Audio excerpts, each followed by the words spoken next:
In recent news, head injuries in football have been used together quite often. Head injuries caused from hits in football have become a huge concern in the sports medicine field in recent years, and for good reason. Think back to the story of Junior Seau. In May 2012, he was found with a gunshot to his chest and a revolver by his side. Gary Plummer, one of Seau's ex-teammates, said Seau had over 1,500 concussions over his 20-year career in the NFL, most of them being grade 1 concussions where you see stars. Many believe that there is a link between these head injuries and Junior Seau shooting himself. I don't understand. I don't know anything. Love you, Miss Seau. Show your love to my son. We love you. Seau wasn't the only one to commit suicide due to what is believed to be head trauma from concussions on the football field.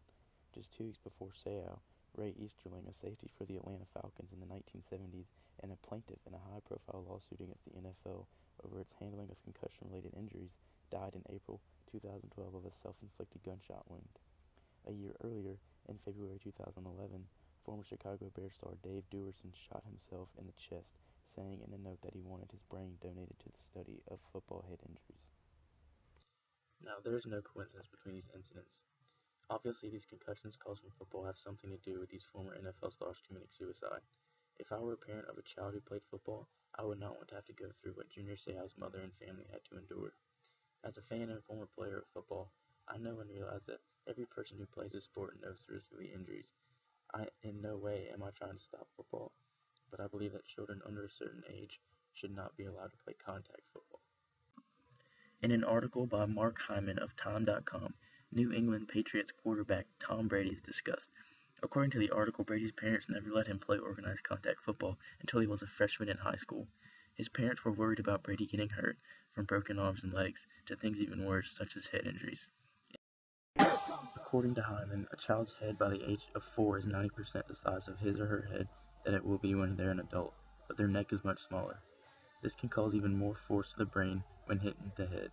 Also, a point made by Hyman is that a child does not really know the consequences of playing tackle football. In high school, a kid knows more and can make good decisions about whether they want to play tackle football and be susceptible to these head injuries. Now, there are those parents out there saying they want their kid to play in the NFL, and they think not playing ruins their chances. But a child can learn all of the fundamentals of the game by playing flag football and add the hitting later on when they're more mature. So why risk your child not being able to play football at all when you don't have to? Keeping children from playing contact football until high school is a smart decision and may end up saving lives in the future.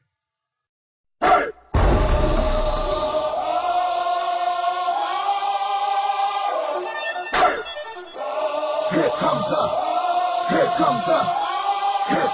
y'all don't really want it like that.